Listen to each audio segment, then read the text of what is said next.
Hello everybody, Julian Charles here of TheMindRenewed.com, coming to you as usual from the depths of the Lancashire countryside here in the UK. Today is the 28th of September 2016 and I'm delighted once again to welcome to the programme somebody who is well known and greatly appreciated by listeners to TMR and many other alternative media programmes, Dr. Paul Craig Roberts, whose career spanned academia, journalism, business, public service, many senior academic positions in universities, associate editor and columnist for the Wall Street Journal, Assistant Secretary of the Treasury for Economic Policy during Reagan's first term in office, and then a consultant to the US Department of Defense and the US Department of Commerce.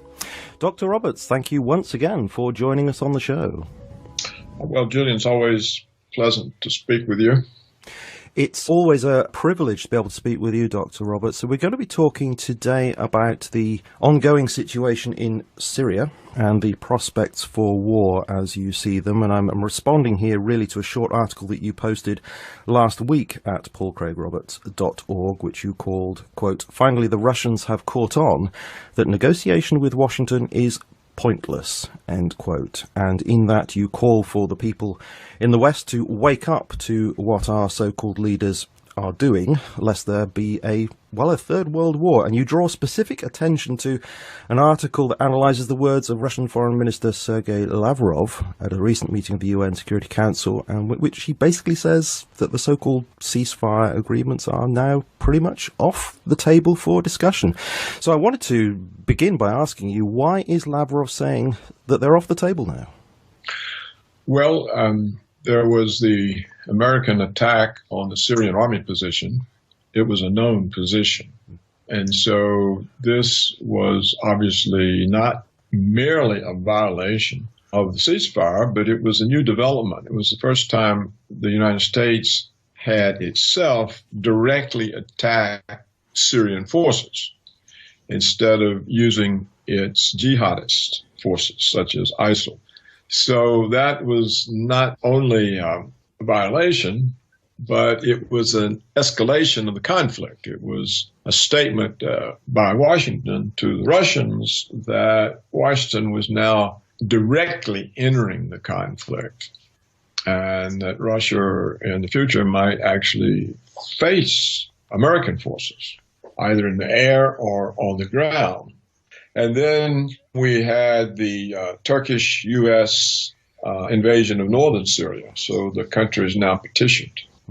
And then today the news is that Kerry has delivered an ultimatum to Lavrov that unless Russia stops the Syrians from their advancement in Aleppo, where they're finally clearing out the American-supported jihadists, ISIL, the whole agreement is off and America will no longer cooperate with Russia and blah, blah. But of course, Washington has never cooperated with Russia. So I don't really see the point of Kerry's ultimatum other than to set a firmer tone for war. And then we had today the faked report of the Malaysian airliner crash or being shot down. And the report ignores all the evidence supplied by Russia and concludes that the airliner was shot down by a missile system brought in from Russia and fired from rebel territory and then taken back to Russia, which is preposterous on its face. I mean, what does Russia have to gain from shooting down a Malaysian airliner? What's it got to do with anything? Russia. And certainly, why send it in to shoot it down from rebel territory and then take it back to Russia? If Russia wants to shoot the damn thing down, they could shoot it down from Russian territory. Mm-hmm. It's an absurdity, Julian, but what it is, it's part of the preparation of the brainwashed and propagandized, gullible people throughout the West for war with Russia, because they're using obvious lies and they're setting Russia up on every front. So why would you do that? What is the purpose of these aggressive lies, this aggressive use of language, all the accusations and insinuations? The Russians know they're all false. And so what is the effect on the Russians? I'm talking about the Russian government. The effect on them is it looks like they're getting ready to attack us. It's a very dangerous situation. Absolutely. Do you think the hope in Washington is that Russia will essentially back down? I think that may be part of it, but you see, if it is, it comes from a lot of hubris and arrogance. Because if the assumption is we're going to threaten them with war and they'll back down, but what if they don't back down? If that's what it is, an effort to get Russia to comply and allow Assad to be removed, that's what Washington was really demanding. It shows recklessness on the part of Washington. It shows that Washington most certainly is unfit to be a leader of Europe, because all of Europe is now exposed to this war that these idiots in Washington are mobilizing toward. And the Europeans all sit there, oh, good, the Americans will save us, blah, blah. I mean, it's mindless to me. I don't see any intelligence anywhere in the Western world. I'm talking about in the political leaders, the media. I just don't see it. Do you think that Russia really does, again, Russian government, really does perceive the recklessness of Washington? And I say that because in one of your articles you say that the Russian government deceived itself with a fantasy belief that Russia and Washington had a common cause in fighting ISIS. So, you know, if they're deceiving themselves, if that's true what you say, then that suggests that they're not really understanding what you call the recklessness of Washington. Well, they didn't. But they do now, I think. I mean, you know, Lavrov has said it's really pointless. Negotiating with the Americans, they never keep the agreements. And now I think they see such extreme misrepresentations that they have to know diplomacy is useless. I think the Russians probably known this for a long time, but they are unwilling to deny diplomatic efforts, because that means force confronts force. So they have replied to Washington's aggression with diplomacy. And I think they've done that in a very responsible way in order to avoid conflict. You know, they don't reply in kind. But I think now they see that this sort of sensible policy on their part has simply been used by Washington in order to set them up further. Do you think in the past, well, up to this point, that they've been kind of calling Washington's bluff in the sense of, you know, Washington says it's all about removing ISIS, so has Russia been saying, okay, that's what it's about, so now join with us to fight ISIS? It's kind of call your bluff on it, but now that's not going to work. I don't think they were calling our bluff. I think they were actually hoping that the war on terror, Washington's war on terror, was real, and that it would lead to cooperation between Washington and its European vassal states with Russia against the terrorists, and that this would then be a development that would unify their interest and cool down the tensions. So I think that this was a very responsible and proper diplomatic policy for the Russians to take. I don't know if they understood all the risk of it. I don't know if they understood that the neoconservatives in Washington would see that as weakness on their part and push harder.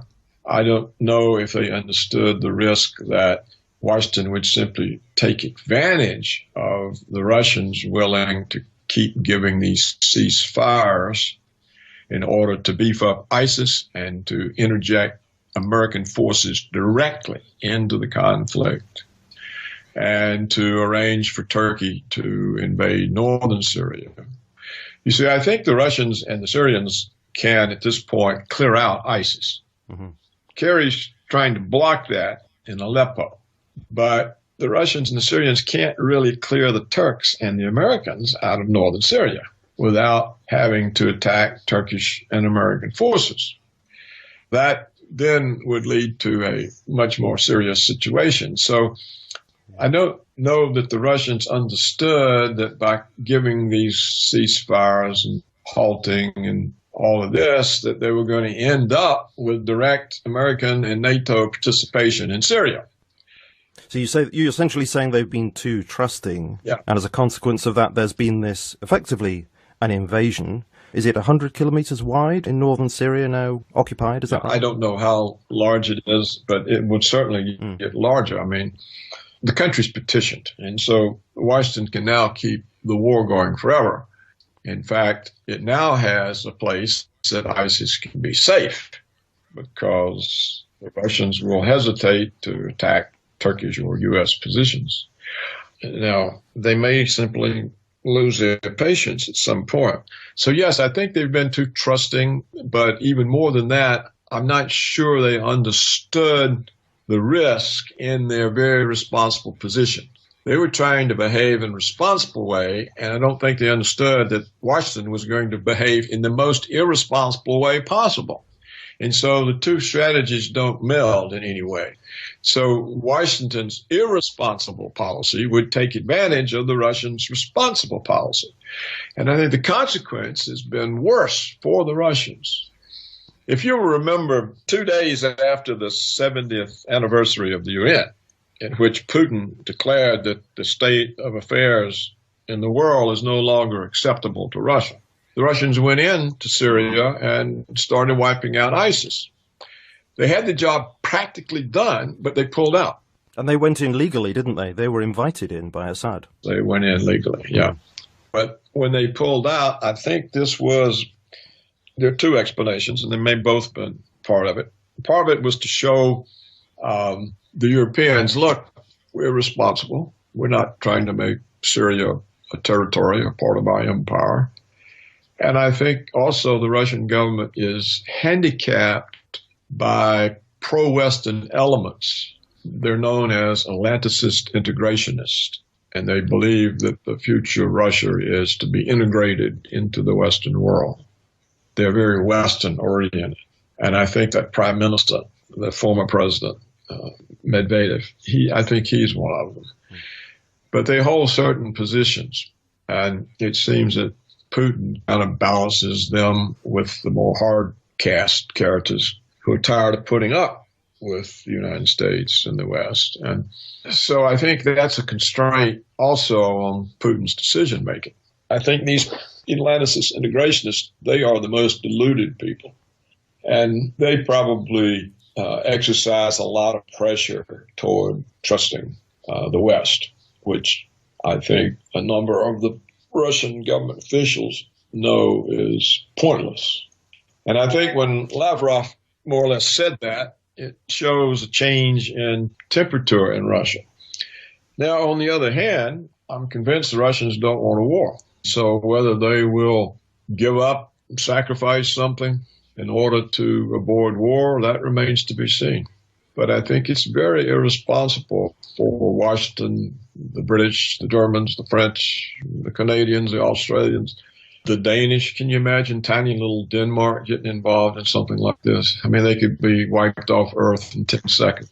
When you see these people behave so irresponsibly in provoking a major military power armed to the teeth with nuclear weapons, you have to wonder if there is any intelligence anywhere in the Western world that can affect anything.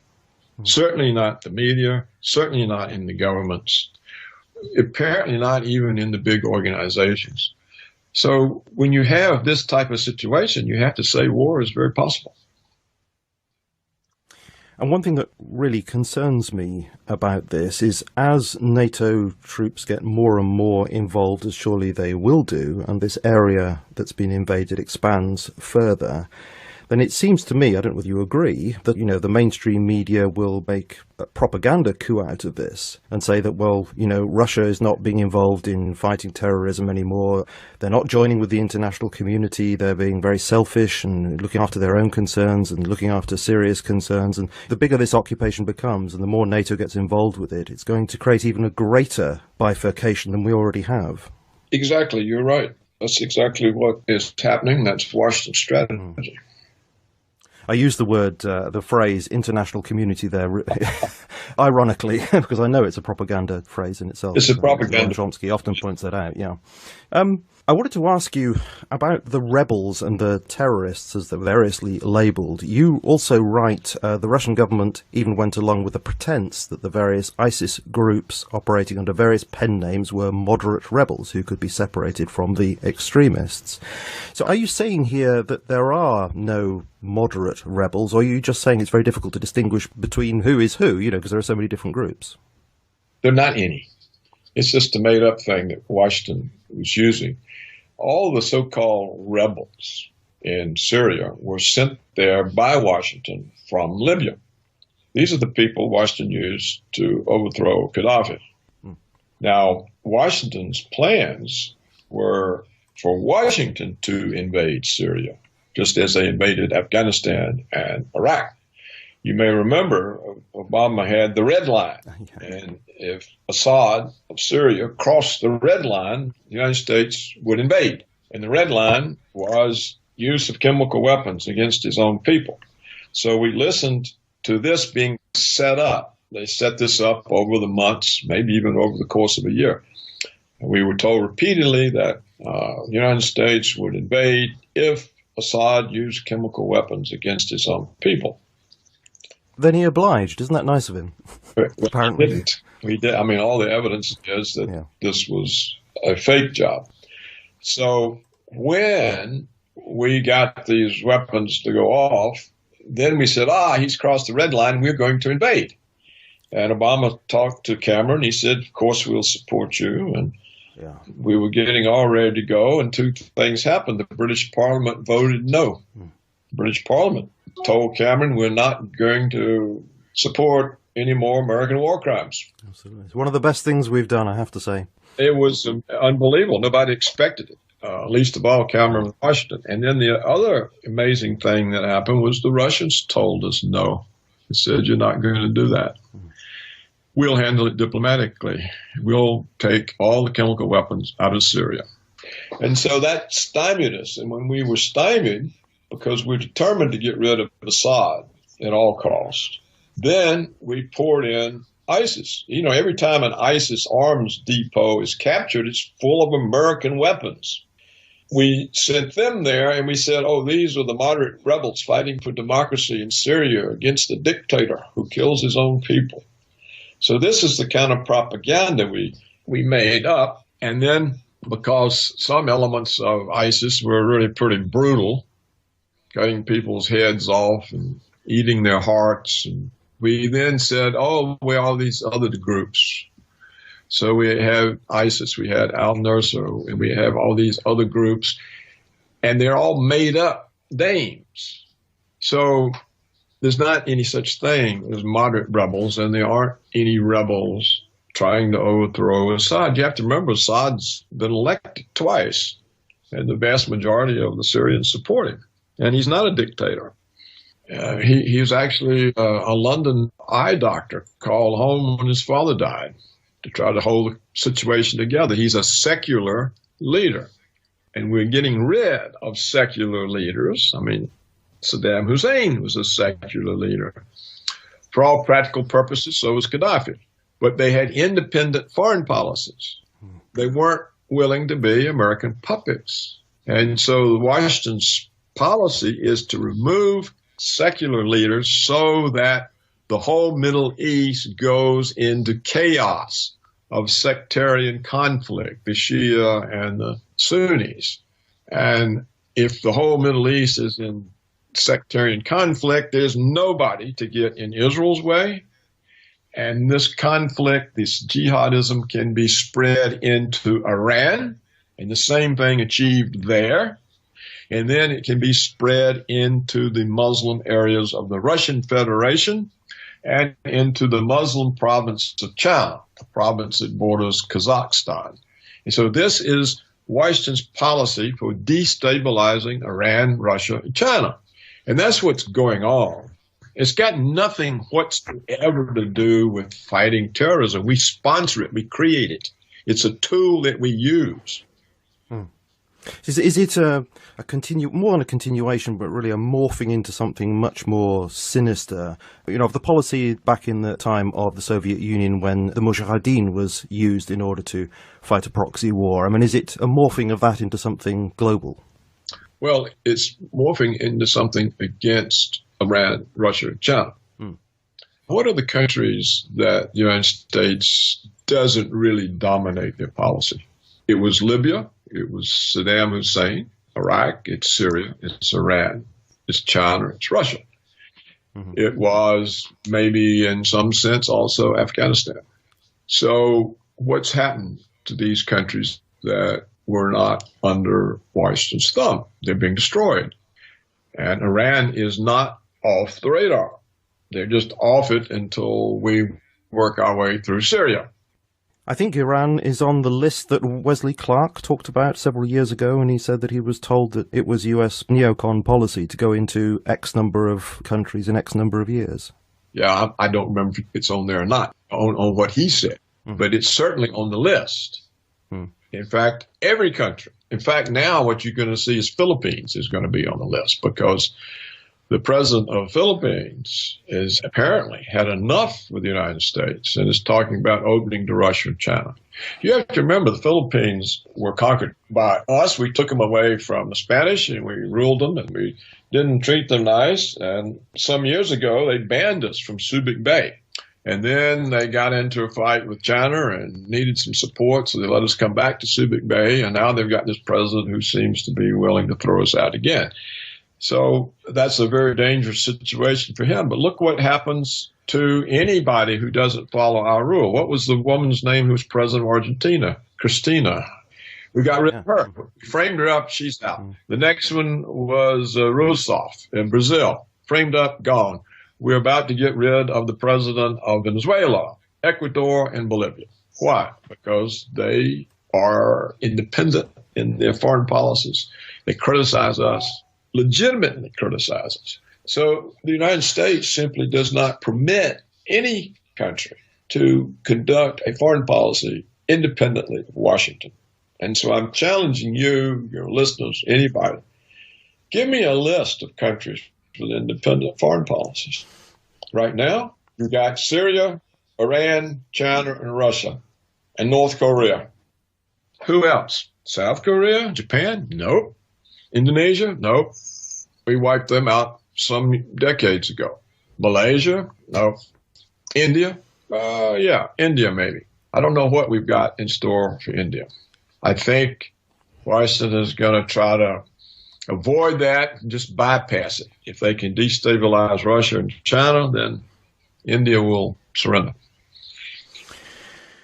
I'd like to, if I may, take you back to those US airstrikes on Syrian positions that you mentioned at the top of the interview. You obviously do not accept what John Kerry has said about it, that it was a terrible accident, that they thought they were attacking ISIS forces. Finian Cunningham says he thinks it was done deliberately to trash the ceasefire, but he thinks that maybe Obama and Kerry naively possibly believed that the ceasefire could go ahead and that this therefore is done by the Pentagon and the CIA behind the Obama administration's back. Do you think that's possible? It could have been done behind their back. Yeah, they could have been sandbagged, but they've acquiesced in it, haven't they? Yeah. It's not like the president and Kerry have said, hey, look, this was done by these military idiots and we've disciplined them. Sure. They've simply acquiesced in the lies. Here's what I have to say. If the United States did that by accident, it proves the United States is militarily incompetent. It's more incompetent than some third world country because it was a known position of the Syrian army. And it wasn't just the United States. The British were involved, I think, certainly the Australians, and little Denmark. So what in the world is Australia and Denmark doing in this? See, it's all providing cover for Washington. What were the British doing it for? But I suppose John Kerry would say, well, it's better to be incompetent than evil. And he sort of pulled that line, hasn't he, with respect to Russia, saying to them, well, you know, at least we've owned up to our terrible accident. Well, you haven't owned up about your supposed attack on the humanitarian convoys, getting political capital out of this. Well, of course, the Russians didn't attack the convoy, did they? No. Why would they do it? We can go back to the Malaysian airliner. What interest does Russia have in shooting down a Malaysian airliner? Zero, none. It wouldn't happen. So what interest do they have in destroying the aid convoy that they have sent through their territory and control points? If they didn't want the damn aid convoy to go there, they would have stopped it. I do agree with you. It's just that, this is one of the reasons why I actually wanted to speak to you, because I was listening to the radio and constantly, this is the BBC mostly I tend to listen to, and of course time and time again was coming the message that, although we couldn't be absolutely sure, of course, that Russia had done it, but for one reason or other, the US is saying, we have reason to believe that it's Russia. That's the most likely explanation. And I'm sitting there thinking, that seems to me to be the least likely explanation for the reasons you've just said. What could they possibly have to gain? All they have to gain is the dislike of the whole world for doing something so evil. It just seems ridiculous to me. Well, all of this is so silly. When you talk about evil, what do you think the United States and Britain have done for the last 15 years? How many millions of Muslims have they slaughtered? How many millions have they dispossessed and brought to their own borders as refugees because they can't do anything about it? Your whole refugee problem is your own fault. You went over there and supported American war crimes. There have been millions murdered, wounded, maimed, millions displaced. Talking about evil. I mean, the West is the font of this evil. And all of this slaughter based on outrageous, transparent lies. And the British Prime Minister gets up and talks as if he's the salt of the earth. It's sickening. It's like the entire West has become a psychopathic glob, devouring everything in sight. And now it's about to devour itself if it gets a nuclear war going. I mean, we're sitting on the precipice. I mean, these damn bombs could start going off any minute. You can't demonize nuclear powers, convince them you're going to attack them, and expect them not to do something. That's what we're doing. Yes. But you have said to me in the past, I'm agreeing with you here, that by doing what we have been doing, we're putting them onto a high state of alert. And that in itself is incredibly dangerous, because it means that somebody could do something inadvertently. Perhaps they misunderstand an order or something like that, and all hell could break loose. It can break loose just as an accident, Julian. Yes. All during the Cold War, there were numerous cases of false alarms that missiles had been launched. But because the United States and the Soviets were working to diffuse tensions, both sides, when they would get an alarm, was suspicious of it because they thought the tensions didn't justify the attack. And fortunately, didn't push some button thinking it was a real attack. But when you have tensions at the level they are now, one false alarm can produce a button pushed because we've convinced them we're going to attack them. And the crazy neocons are convinced that the Russians are evil. So if we get a false alarm, the neocons are going to be screaming, push the button, push the button. So it's really dangerous now. Julian, people say, the Cold War started again. You hear this constantly from pundits. I wish the Cold War would come back because the Cold War was very carefully managed. Tensions were reduced. We've got the opposite of a Cold War. We've got tensions increased beyond any level they ever existed before. What you say about this situation brings to mind James Douglas's book, JFK, The Unspeakable, where he talks about John Kennedy and Khrushchev being in secret communication in order to try and restrain both of their military who were wanting to behave in a heated way. But there isn't that now, is there? No. There isn't that understanding between leaders at all. No, there's not. And that's why Kennedy was killed, because the CIA and the Joint Chiefs thought he was soft on communism, and he was selling out America behind their backs by talking to this Soviet commie.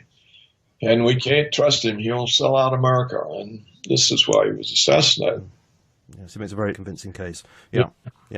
Can I bring you back to, we were talking about various factions in Syria and to what extent they're real, imaginary, etc. One thing that keeps coming up in the news, and of course this has to do with, the memes of good and evil and the like, this is the white helmets. They're always appealed to as being the epitome of good, and no doubt they do a lot of good, but nevertheless, they're constantly appealed to as having the on-the-ground information about what's happened. And of course, because they represent good, it's very hard psychologically for anybody to disagree with what they say. So my question to you is, I mean, Assad believes this. Do you also agree that the white helmets are being used politically in this way to mold people's minds around a particular narrative? Of course, that's their function. That's why they're there. Okay, well, that answers that one, certainly. I wanted to ask you a few more things, actually, about the Assad interview, which you posted a link to on your site, which I thought was actually very interesting. And I have to say, he came across in that interview as a very reasonable man. I have heard him speak before. Nothing about the way he behaved made me think this person is insane or a monster, but that seems to be what we're required to believe in the mainstream media. He talks about barrel bombs. The Associated Press chap brought that up, and he was saying basically that barrel bombs are a kind of propaganda meme in the media because basically a bomb is a bomb. Has he got a point there? Of course, yeah. Yeah, everything he said was a point, and it was hard for me to tell whether the Associated Press reporter was just completely brainwashed in asking these questions because of his own ignorance, or whether he was asking the questions to let Assad show the falsity of the various charges. That's how it came across. It came across this guy as really not making a fool of himself. He's suspicious of the propaganda and is giving Assad the chance by directly confronting him with all the lies to deal with it. And I thought it was an outstanding job by Assad. Imagine any Western leader being able to respond to such a collection of hostile questions with such aplomb, such poise, such complete control of the conversation and the answers. I mean, Assad was never on the defensive for one word. That's true. Yeah, he was asked, as you say, some incredibly difficult questions. Loaded questions. Yeah, absolutely. Was he ordering the bombing of civilian targets, hospitals and the like? And basically his answer was, well, that would be a foolish thing to do, wouldn't it? It would put his own people against him. And I thought, well, yeah, again, you've got a point there. Why would one do such a thing? I mean, this is the constant theme that comes to my mind when I'm hearing about Syria. Why would they do this? Why would they do that? See, what we need to ask is the opposite kind of question. Why is Washington and its European vassals telling us such blatantly obvious lies? Why? What is the purpose of all these false charges? It has to be to justify war. There's no other possible answer, is there?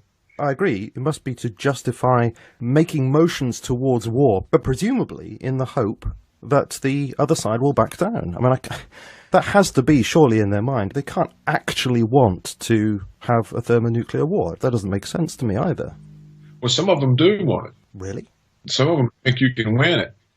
And this is why they got the American war doctrine changed. You know, we no longer have mutually assured destruction, use of nuclear weapons only in retaliation. They now, in our war doctrine, are preemptive first strike. And the Russians know that. They know we've changed the war doctrine to preemptive first strike. So when you make them feel threatened and you make them feel they're going to be attacked, they're not going to sit there. They're going to strike. So this is why the world is 1,000 times more dangerous than it ever was during the Cold War. So we have to come back to the question that needs to be asked to the BBC, to British Prime Minister, to everybody. Why are you telling us these lies? Why are you creating conflict? What is the purpose? If we're so concerned about Assad, why aren't we concerned about the Saudis and all the persecutions they do and what they're doing in Yemen? People are being slaughtered. They've got all kinds of infrastructure destruction, hunger, thirst. Why isn't this an issue? Well, I presume the answer is because British arms manufacturers are making too much money out of it. Could be. Still, the question is, why are we being told lies about Russia, China, Iran, Assad? Why is there nobody cares about all the people dying in Yemen? But we're all upset about the few people who allegedly died in an attack on an aid convoy in Syria. Why? What's the difference? Well, the difference is the Saudi attack on Yemen serves Washington's purpose, and all the attacks on Syria serve Washington's purpose. And if they can be spread into attacks on Russia and Iran. That serves Washington's purpose. You know, if Washington succeeds in Syria, then first thing you're going to hear is, see, well, look, it was so hard to succeed because Iran was supporting this brutal dictator, Assad. We have to get Iran. They have to be held accountable for this. And so then it'll all start there. And do you think it would be done in the same kind of way, by agitating within the country and sending people in to shoot into the crowd, etc., and getting everybody against each other, and then going in and saying, well, we've got a humanitarian crisis, etc.? Yes, we already have people there doing that. You know, there have been a lot of assassinations in Iran. You remember, too, a few years back, we tried to pull the Green Revolution there. There was an election in which Washington money played a huge role, and we put out into the streets non-governmental organizations in Iran that we had been financing. And we had a candidate running. The whole West was in favor of him, and they announced the Green Revolution, and people were wearing green armbands, and this was all the American NGOs sent into operation. So Iran is vulnerable. I mean, it's already penetrated. And we have a lot of NGOs in Russia and China. Finally, the Russian government has made the foreign financed NGOs register and has declared them unwelcome, but they're still there. We have them in China, particularly in Hong Kong. That's what all the student protests a couple of years ago in Hong Kong were about. We were trying to spread those into all the Chinese universities. But there's a tremendous amount of American money in China. American organizations, the Rockefeller Foundation's there. We help finance universities and think tanks.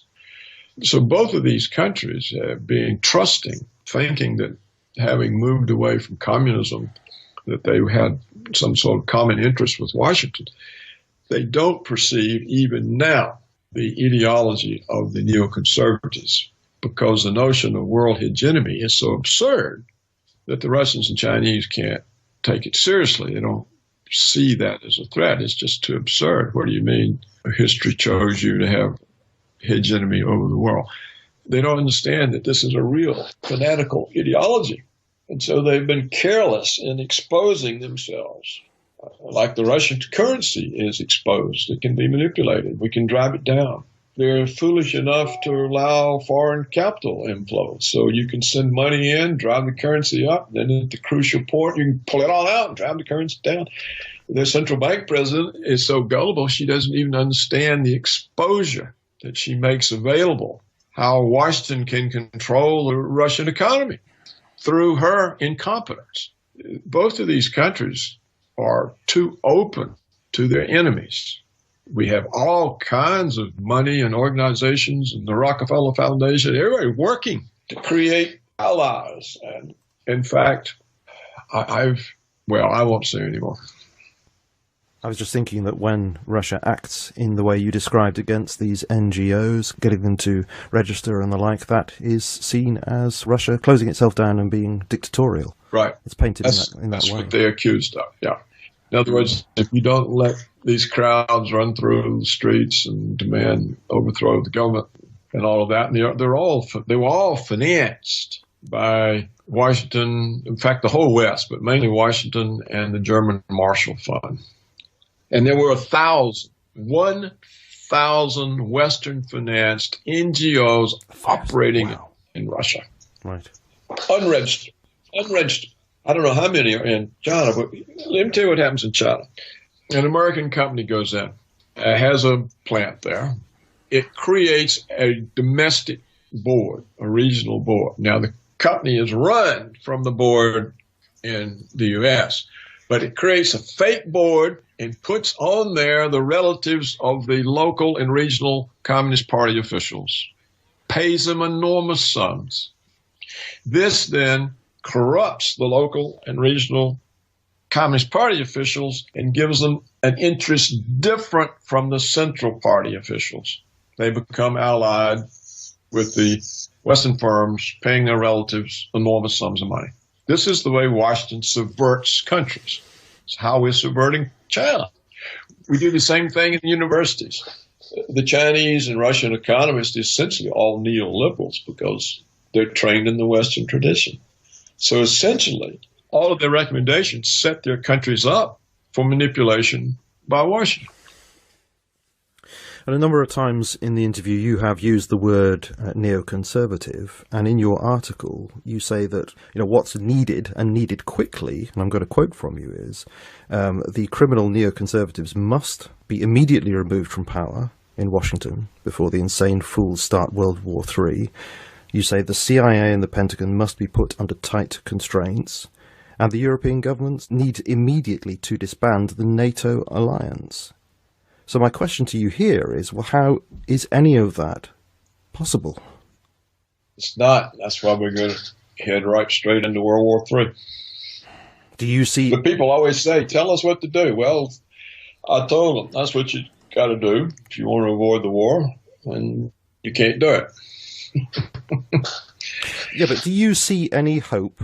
And I'm not saying myself that I do, but I'm asking you if you see any hope with Donald Trump. And the reason why I say that is because you say that, well, you imply that his life is in danger. It's well known, obviously, that he is anti-establishment to an extent. The military establishment seems to hate his guts. Do you think there's any hope with him?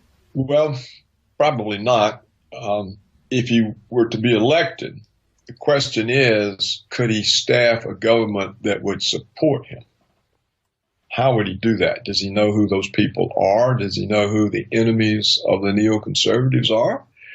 Does he know the people who don't believe in American world hegemony, who would conduct a different foreign policy? Does he have people who would give up the reliance on coercion and force and retreat to diplomacy, to working things out the way Putin keeps offering? Does he know those people? No, he doesn't know who they are. He's not experienced in policy. He doesn't. His appointees have to be confirmed by the Senate, who are owned lock, stock, and barrel by the oligarchs, by the military security complex, Wall Street, the big banks, the energy companies, agribusiness, the Israel lobby. So who can he appoint? And then if he gets a peacemaker or something, neocons will run to the Senate and say, oh, this guy's too weak. He won't stand up to Putin. And the Senate won't confirm him. You see, Trump has a lot of support because the American people obviously have lost confidence in the establishment. They've lost confidence in both parties. They rejected the party's candidates. All the Republican establishment candidates, they were wiped out by Trump, despite the media doing everything they could to destroy Trump. On the Democratic side, actually, Bernie Sanders won the nomination. It just wasn't given to him. It was stolen from him. So all those people know it was stolen from him. I doubt they're going to vote, all of those Democrats, I doubt they're going to vote for Hillary. So if Trump doesn't win, it's because they've rigged the voting machines. They're all electronic. There are no paper trails. You can't tell how they're programmed because it's proprietary information. It's secret. So if Trump doesn't win, we'll know it was stolen. If he does win, the question is, who staffs his government? How does he produce a government that will follow him rather than the powerful oligarchies? No, but isn't it possible that he could produce a kind of dysfunctional government? It sounds like a strange thing to hope for, but isn't it possible that it could be dysfunctional so that nothing can actually get done? Wouldn't that be a better situation than we have now? You told me earlier that Finney and Cunningham put forward the explanation, which is plausible, that the CIA and the Pentagon decided to do one thing and not pay any attention to the president and the Secretary of State. So how does Trump control that? Yeah. He doesn't. I don't think the president of the United States was responsible for the Gulf of Tonkin lie that we used to start the Vietnam War. I don't think the president was in on that. He's just sandbagged. They tried to sandbag John F. Kennedy with the Bay of Pigs. They produced a situation where they were convinced he would have to send in the American Air Force, and he didn't do it. So, they do whatever they want to do, and you have to have a government. There are a couple hundred assistant secretaries, and of those, there's probably 30 that are very important. They got more power than the president. If he doesn't have those 30 assistant secretaries on his side, he doesn't have a government. Okay, so you can't think then of anything that is going to stop this continual neocon push No, towards the edge of war? nothing can stop it but the Europeans. Mm, The European political parties have got to say, you know, the Americans, they've already ruined us with sanctions because all of our firms and farmers, everybody have been hurt because we can't do business with Russia. And now they're going to drag us into a war with Russia. What do we get out of that except death and destruction? And yeah, we like all the bagfuls of money that the Americans give us, but you can't spend it if you're vaporized.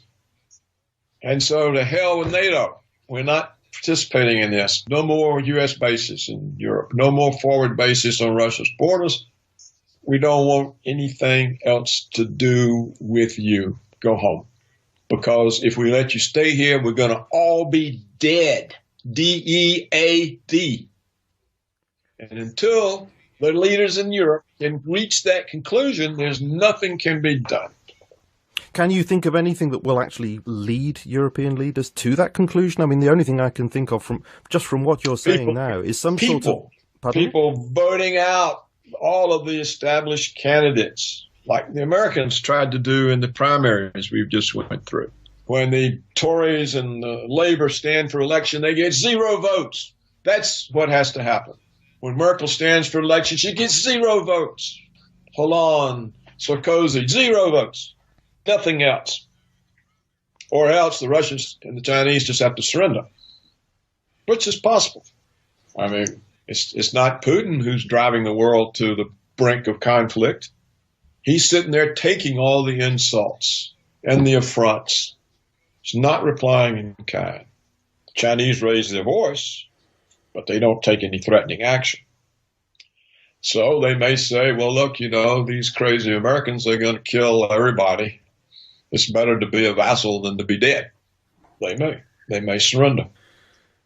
Well, as always, so often when we have these kinds of conversations, we do tend to end on a note which is obviously very concerning and a bit of a downer, but one of the reasons why I do like speaking to you, Dr. Roberts, is you tell the truth as it is, and you do not sweet talk it. And I think listeners genuinely do appreciate that. We are at this very, very dangerous juncture, and there aren't many options, and you've described a couple of things that could happen, and we have to work towards that in any way that we can, and pray towards that in any way that we can, in the hope that these things will in fact happen that you have described. Otherwise, we're looking at destruction. Well, Julian, just keep in mind, it's really way too late to be getting concerned. We should have been concerned a long time ago. What was the matter with people? So we'll see what the Russians and the Chinese do. Whether or not the world lives or dies, really, I think, will depend on whether or not they surrender. It won't depend on anything the West does, because the West has 0 judgment, 0 humanity, 0 morality. But you said to me that you do have at least a modicum of hope that Europe will do the right thing at some point. Maybe it will require, I don't know, perhaps it will require a nuclear bomb going off somewhere and suddenly Europe saying, well, this is what's going to happen. Right, we're pulling out of this situation. I don't know. But you do at least seem to hold out the hope that Europe will make a decision in the right direction, possibly.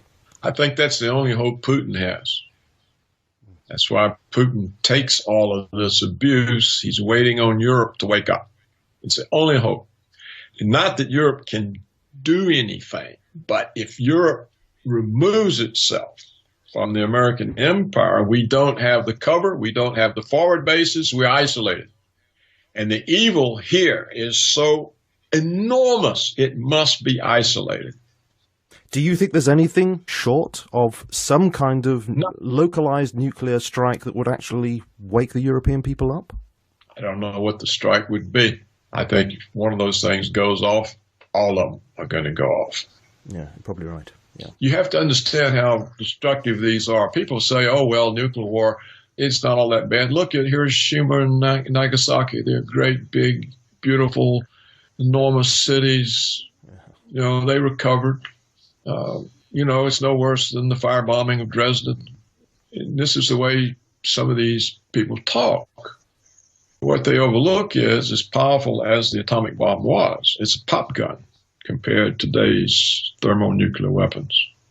According to scientific studies I have seen, one Russian SS-18 warhead is capable of wiping out 3/4 of the state of New York for thousands of years. 3/4 of the state of New York, thousands of years. So what, 5 or 6 of them down the east coast of the United States? There's no east coast of the United States. It's simply not there anymore. There's nothing there. And when they say, oh, they're usable, this is what the neocons say. Oh, they're usable. This is this idiot William Crystal. They're usable. What's the good of nuclear weapons if you can't use them? They're usable. And they write these articles trying to convince people these weapons are usable. Perhaps they've at last created their own myth. They believe their own propaganda that they can create the truth. Isn't this a neocon idea? I think that's their idea, yeah. Everyone is lost in the matrix, including them. Mm. And so there's no turning back once these weapons go off. You can't go back and fix the situation. It's not fixable. You don't rebuild after these things go off. Therefore, when you create tension between powers that are armed like this, you are the most irresponsible, reckless person. And you certainly don't belong in public office. And yet that's the entirety of the United States government. Totally irresponsible, reckless, direct threat to all life on earth. And people tolerate this. People need to understand the threat. There's no greater threat other than, the sun going out or some huge comet hitting Earth and wiping it out. Indeed. This is an Armageddon scenario that you are. It's an Armageddon scenario that they have brewed up. And Washington pretends it's the light, it's the city on the hill, the light of mankind, the salt of the earth, the lesson for everybody to follow. Again, Dr. Roberts, I do thank you for your willingness to come on the show and your honesty in speaking your mind. That is something that people, listeners, do cherish. I cherish it myself. It is a hard message to swallow, but, well, we have to swallow the truth. Otherwise, we're just living, as you say, in the matrix, which is just self-delusion, which is ridiculous. Well, Julian, thanks for sharing your audience with me. I know that I sound extreme, but the situation's extreme. What am I supposed to do, pretend like it's not? No, absolutely. There's no point in me pretending along with everybody else. No. So thanks for your interest and for what you do, and I look forward to talking to you again. Thank you ever so much, Dr. Roberts. It's a privilege. And I'm glad your electricity's back on at long last. Yeah, me too. Maybe that's what'll save us. Yeah. Everything here just stopped working. They'll push the button and the power will have gone down. I'm leaving that in. I'm leaving that in. That's priceless. Yeah, they'll push the button and there'll be a power outage. Because they spent all the money in the wars. I think I do need to make listeners aware of the fact that when we were going to start this interview that you had this power outage and we were perhaps going to try to connect by telephone, but that wasn't possible either, and we thought the interview wasn't going to happen. And you say that your electricity situation is much worse than it used to be after all these improvements, in inverted commas, that have gone on over the years. Yeah. So it's highly amusing that you say that could actually end up saving us from all you've been talking about. Right. The U.S. infrastructure will simply collapse. Maybe that'll save us. Wonderful. All right. Thank you again, Dr. Roberts. Great to speak to you. Bye-bye. Bye-bye. Bye-bye. Bye.